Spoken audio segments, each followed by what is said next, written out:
Today, we're going to be talking about the top 5 investments that you can make for your wardrobe, and they're not all luxury.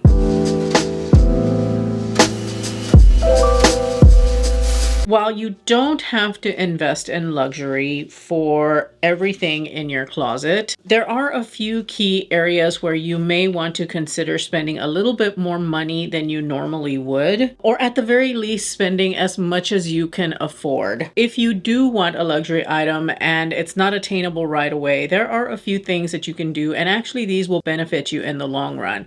You can save up for that luxury item, and that will really give you time to think about what it is that you want and how you want to use this luxury item. You can do research, you can watch YouTube videos on them or see what there is out on social media. You can mull it over and make sure that this is something that you really want to invest in. You could always go for something that is pre-loved or pre-owned instead of buying brand new, or you can invest in something that is in that mid-tier price range that's still going to give you the quality that you're looking for, but without the huge price tag. So it just depends on really on what it is that you want to achieve, how you want to get what you're looking for, what goals you have for that particular piece. So with all of that being said, let's go ahead and dive in. The first thing that I have on my list, and these are in no order, by the way, these are just the 5 things that I think you should consider investing in. The first thing is a handbag, a good quality handbag. You can find decent handbags at big discount stores like Walmart and Target, but I think that really for an elevated look, it's good to consider an investment bag to have in your arsenal, because an investment bag is going to have really great construction. It's going to be made of really great materials. There are some designers out there that are known for their handbags, for their quality, for the longevity. The first thing that comes to mind are Hermes bags, the Birkin and the Kelly. Hermes takes great care in how they produce their bags. They are all hand stitched in France, and they are really, in my opinion, worth the money. But it doesn't always have to mean that that's the bag that you should strive for. What really matters when it comes to a handbag that is of a higher price point, you want to consider construction and materials. And it doesn't always have to be designer, like I said. I mean, Teddy Blake makes beautiful handbags. In my opinion, and this is not sponsored, by the way, in my opinion, Teddy Blake bags are luxury bags without the luxury price tag. They are created in the same way as a luxury bag. The materials are really good. The details, all of the hardware, all of that is very high quality. Another designer bag that I think was definitely something that I invested in and has been worth the investment is my Gucci Marmont bag that I have.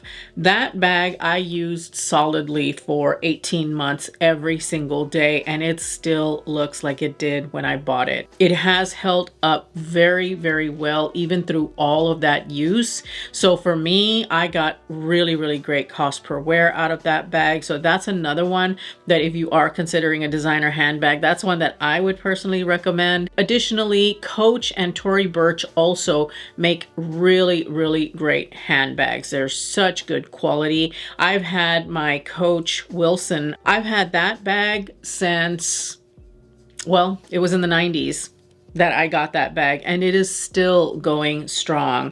So it doesn't have to have the luxury designer price point, but you want to look for something that does have really great construction, is made of quality materials. So quality leather, if that's your thing, or quality vegan leather. It has to fit your lifestyle in order for you to get your cost per wear. So it does you no good to get a Fendi First bag if it's not going to serve what it is you need it to serve. You want to have a bag that will carry all of the things that you normally carry, that will easily accommodate your life, and that will be something that you are going to wear. So I'd like to take a moment to interrupt this video to introduce myself. My name is Oralia, and I post plus size style and fashion content here on YouTube. I'm coming from the perspective of looking at your closet and finding affordable pieces that you can mix with a few key luxury or high-end items so that you can create a beautiful, expensive look without breaking the bank. I love, love, love high-low style, and I love talking about how you can take these affordable pieces and mixing them and coming up with wonderful, beautiful, expensive looking outfits. So if that's your jam, make sure to hit the subscribe button and the notification bell. Also, make sure that you're following me on Like to Know It and Instagram.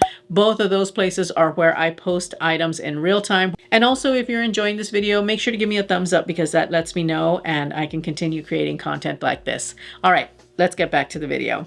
The next investment area in your wardrobe are shoes. Outside of my time and true sneakers from Walmart, every single pair of shoes that I own is, well, it's not a discount shoe. It's not something that I got at Target or at Walmart. I rarely buy shoes from Target and Walmart because for me, they just don't do well for me.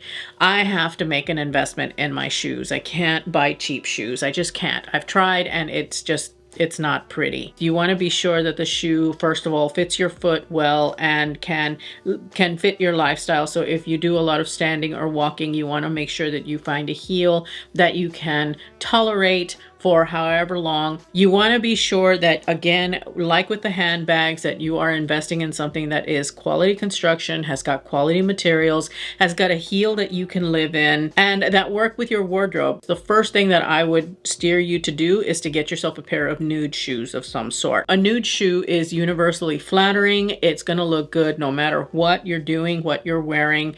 Even if it's a flat, you want to have at least one pair of nude shoes. And then, of course, other colors if you want to. I have got a few pairs of nudes and I recently got a pair. They're my Lauren by Ralph Lauren shoes.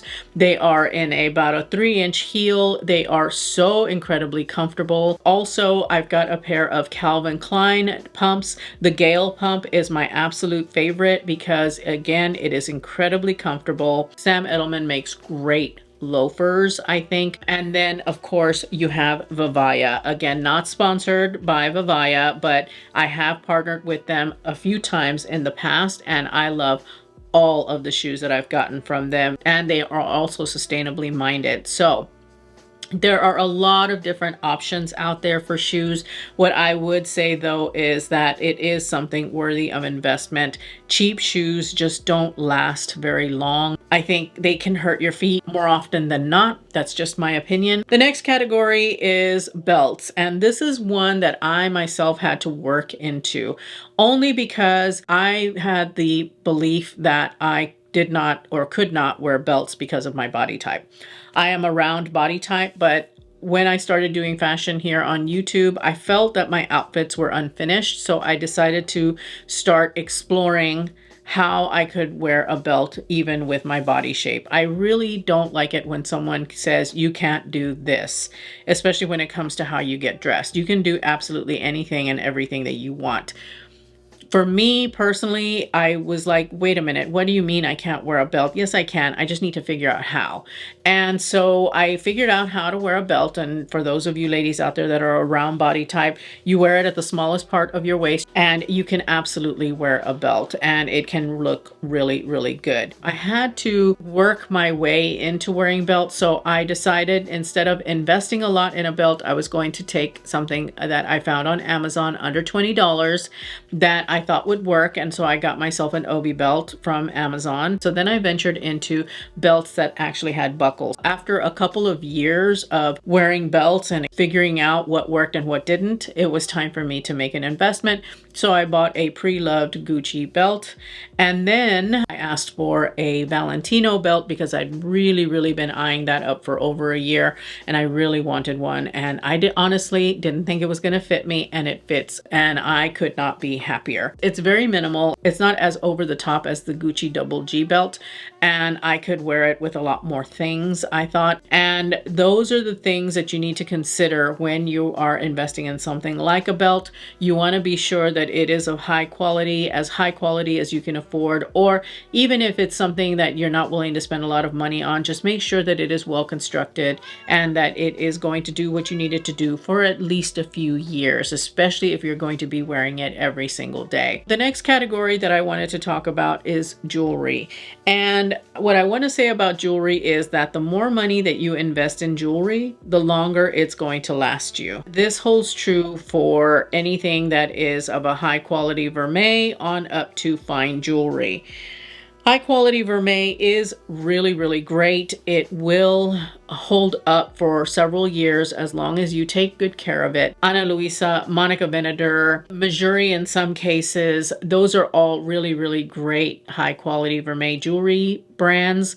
Then again, you can invest in fine jewelry. And the nice thing about fine jewelry is that it can become an heirloom piece, something that you pass along to future generations. It can stay in the family for a long time. That's the benefit to fine jewelry.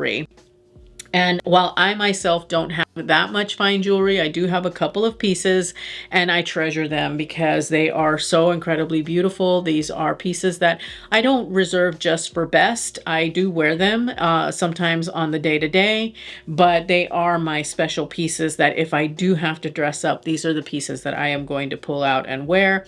Also, anything made of pearl, whether it's freshwater or cultured, anything that is a real pearl is definitely an heirloom worthy piece, even if it is a high quality vermeil piece. Pearls are just one of those things that transcend generations, and you can definitely pass them along to future generations, and they'll become cherished family heirlooms. The last category that I have is a little bit more broad. Have about 1 to 3 pieces in your wardrobe that are made of high quality fabric or have very high quality construction. It can be anything really. For me, it would be a blazer, anything in silk and anything in cashmere. Blazers, because I wear blazers all the time. I love blazers. I am a collector of blazers, I guess you could say. And so I want to be sure that I have blazers that will stand the test of time and will maintain their construction, maintain their tailoring for as long as possible, especially given that I wear them a lot. You could go designer like a Balmain blazer, or you can go down a notch to a Veronica Beard, but you can also find really, really good blazers at places like H&M and Mango. Those two places make really, really good blazers. Or you could do something in the mid-range, like I have got a blazer from Cabby and also a designer called Marie Poitras. You can find a really, really good blazer at many different price points. I personally would say if you're going to invest in silk anything, invest in a silk blouse or a silk cami, something like that, that you know you're going to be able to wear in a lot of different ways for a lot of different situations. And then of course cashmere, a scarf would be lovely in cashmere, especially if you live in a place that gets cold and the cold lasts for a period of time. Or a cashmere sweater is another wonderful investment, because it's going to be really soft and cozy, and it's going to go with you for many years as long as you take really good care of it. It could also be pants. Maybe it's investing in a high quality pair of jeans for you. Whatever the case may be, you want to make sure that you're making a sound investment into something that you're going to get really good cost per wear out of, that will last and stand the test of time. That's maybe more of a classic style, not something so trendy, and you'll be able to wear it again and again and again and get complete and total enjoyment out of it. So those are the key investment pieces that I think that you should get. Let me know if you enjoyed this video. I would appreciate your feedback. Also, make sure to give me a thumbs up if you enjoyed it, because that truly helps my channel out. It helps to push it out into the YouTube universe so that more people can get their eyeballs on what I am doing here. If you haven't subscribed, what are you waiting for? Hit that subscribe button and the notification bell so that you don't miss anything here on my channel. And with that, I think I will say thank you so much for watching. I truly appreciate it. Also, thank you to the Style Squad. You continue to support my channel, and I truly, truly appreciate you for doing that. All right, everyone, that's everything that I have for you. Remember to live your life filled with confidence, grace, and style. I hope to see you in my next upload. Bye.